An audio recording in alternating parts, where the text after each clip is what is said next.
We've had this conversation before, but I think it's really starting to come into fruition now. Is the Anthony Richardson era over in Indianapolis? I don't think so. We've talked about this a number of times, actually, and my point has always been he only played 4 games in his rookie year. Then he got a hip injury, and he was out the rest of the year. So this year, to me, was really his rookie year, and a kind of an extended rookie year. And he didn't play well. He only completed 47.7% of his passes, which was the worst in the NFL and the worst over a number of years now in the NFL, which was very poor. He made some poor decisions. He didn't seem like he was ready to play a number of times, and that bothered them a lot, and rightfully so. I mean, you got to come to play. But they only have Jason Bean as their only other quarterback under contract, and they're going to be looking for somebody, and it's intriguing. I'm sure we're going to guess who it might be here. It's as they say, it's got to be the right guy to create real competition, but we want to create real competition. The coach said competition is great for everybody. He's looking for more consistency from Richardson. Is it a make-or-break year for Richardson? They asked Steichen, he says, you got to show up and play. And every year is a pressure situation, and you got to show up week in and week out and put on your best performance, and that's something Richardson didn't do. He's very inconsistent. Sometimes, as you said, he gets set down because of fatigue. Come on. You're an NFL quarterback. This is all you do for a living. You got to be in really good shape. That's a given. As I mentioned, his 47.7% completion percentage, lowest among any quarterback for several years. He only, as I said, he only played the 4 games last year and was benched for a period of time in 2024 when Flacco came in. And if Flacco had played well, Richardson, maybe that would have been the end of the Richardson era, because he did come back in. He had a couple of games where he looked okay. He beat the Patriots. You say he beat the Jets as well. He's been trading down in Florida now, and they say he's really healthy, which is a good thing. The need for quarterback clarity and improvement after 2 tough seasons is becoming more urgent. I mean, when they drafted him, Ballard said we drafted him high, knowing it would take time, but nobody has the patience, right? They say that it would take time, but they don't have the patience.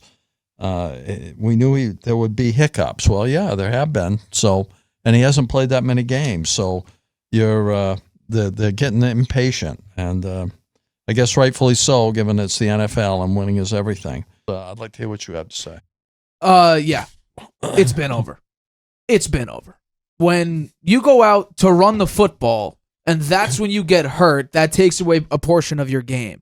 When you take yourself out of a game because you're fatigued, that's a negative reflection onto you. When you have a 40-plus-year-old quarterback going out there and end up beating the Pittsburgh Steelers and outplaying Justin Fields, who you and I both think should be a starter next year, it's not a good reflection of you. When you've missed a full season of games and you've only been in the league 2 years, you've missed a full season of games due to injury, that's a negative reflection on you.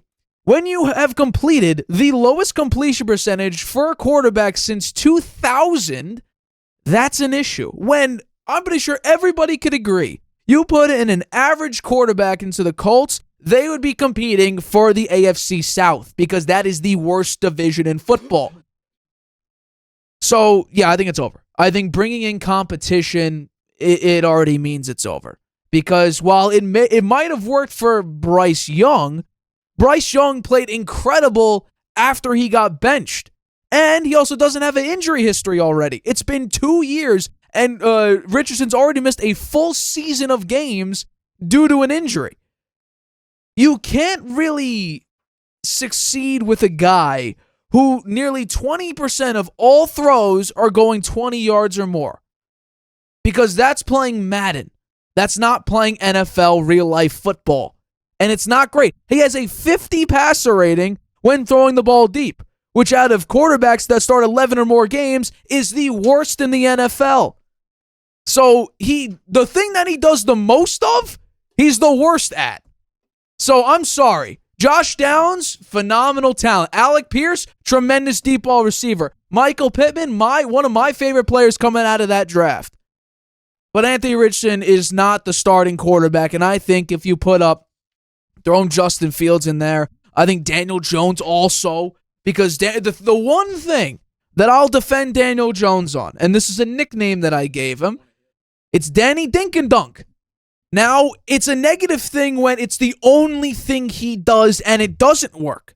Because if he sticks to it and it still doesn't work, then he's being a detriment to his team. But in the 2022 season, when Saquon Barkley was running the ball effectively, Daniel Jones had actually a decently good season. And again, I'm not calling it a good season because he threw 15 touchdowns, but he only had 5 interceptions. So when you're rock bottom and you perform better than garbage, you don't instantly go to great season. No, you go to a really good season for Daniel Jones, but not in the course of the NFL. Because again, I had people on my case week 1 of the following year in 2023 complain about why I didn't put Daniel Jones in the top 10 quarterback list.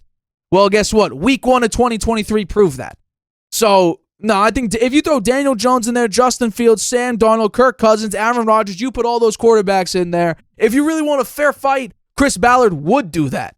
They would put a serious competitor in there. They wouldn't put Gardner Minshew or Desmond Ridder or Jared Stidham or Zach Wilson or Mac Jones in there for serious competition because it isn't serious competition. It's like the Raiders quarterback battle. Gardner Minshew versus Aiden O'Connell. Yeah, that's the reason why the Raiders nearly had the number 1 overall pick.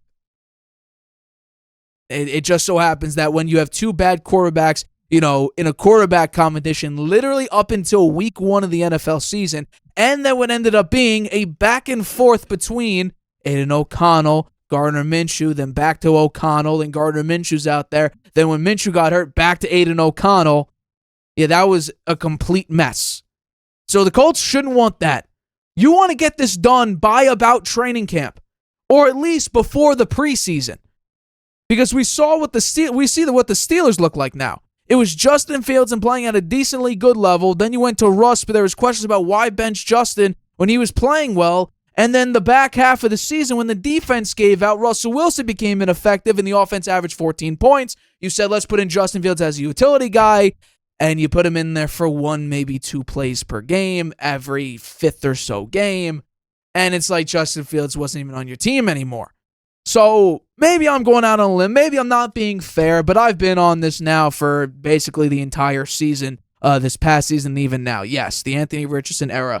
If you have a serious competitor to play off him, meaning Kirk Cousins, Aaron Rodgers, Justin Fields, Russell Wilson, you put any one of those guys out there, Daniel Jones even, they will not only beat Anthony Richardson, I think they'll beat him handily because Richardson can't complete a pass.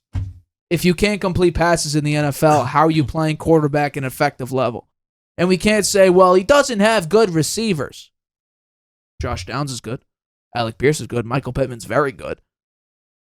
So who do you think is going to be the competitor? Who are they going to bring in? If you want a quarterback and you Mac want Jones? serious competition, no, because that's not serious competition. Mac Jones is a backup.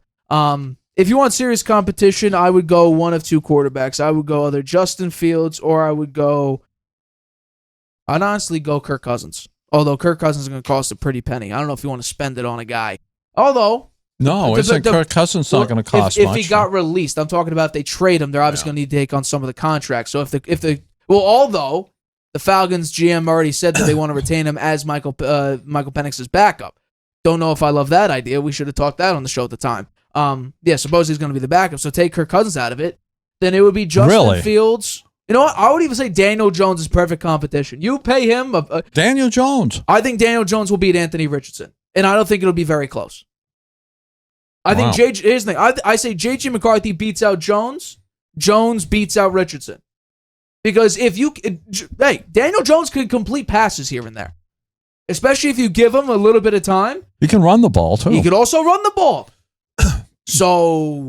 And he's not, he used to be very turnover prone with a fumble issue. That's kind of gone away from him. Now, early in the season, he was coming back from an injury, and I still remember that Vikings game. He was seeing ghosts. There were wide receivers that were open. He couldn't find them. But after that, it was like, okay, he's not really that good. But we also don't have a running game. One real threat. Offensive line's not playing well. Defense isn't that great. Yeah, talent around him. He didn't have much. Right, and I would say you go to the Colts and you have Jonathan Taylor like your Saquon. You have an offensive line that's not too bad. You do have to sign a couple guys on your offensive line, but you have 3 decent receivers in Downs, Pierce, and Pittman. You bring back Mo Alley Cox for your tight end. I don't mind it. Okay. I think the Colts could be decent, and even then, I mean, you also have A.D. Mitchell. How could I forget him? They drafted him last year. I thought the Bills should have gotten him. I mean, you look at the Colts, and you look at having Jonathan Taylor as their elite running back. You look at their defense, which is serviceable. You say maybe a game manager would get it done for them. That they would. Well, we have to define getting it done. This team is not going to win a playoff game. I don't care if it's Anthony Richardson. I don't care if it's Daniel Jones. They're in a pretty weak division. They're in the worst division in football. Yeah. And it's not even particularly close. I actually think their coach is pretty good. Shane Steichen, I agree. But when you have a quarterback who can't complete a pass, it doesn't matter how great your play is. That's why they're working to remedy that, right? Well, my guess is, how aggressive are you going to be? Are you going to just be like, okay, well, we brought in Zach Wilson for competition? I'm saying I'm going to leave Chris Ballard. I'm going to have him stick to his word. Bring in legitimate competition. Yeah. Don't do the Gardner Minshew, Aiden O'Connell thing. It's a message. Bring in somebody legitimate. It's a message to Richardson. It better be. It's a message to him. If the benching wasn't for a 4-year-old quarterback, your chances of beating out the competition probably aren't that good unless you really show something from what we've seen so far, which has been very poor. That's what I've been saying. Anthony Richardson, once he starts completing pass, you can't average below 60% if you're a starting quarterback in the NFL. Who would be the ideal quarterback in your mind if they could pick any one of the people that are available? Well, if you're doing ideal, I'm doing Aaron Rodgers. Because from week 8 on, 18 touchdowns, 4 picks. Again, I if I knew this, I would have queued up the numbers. Aaron Rodgers from week 8 on wasn't a great. He wasn't the issue of the team. No. Was he a massive help? Not really, but because, again, late in the game when you needed Rodgers to make a play, he didn't. But outside of the last 2 minutes of the fourth quarter, he wasn't that big of an issue. Yeah. After week 8 to week 18. Yeah, so I would say Rodgers. If we're talking about ideal fit, Rodgers.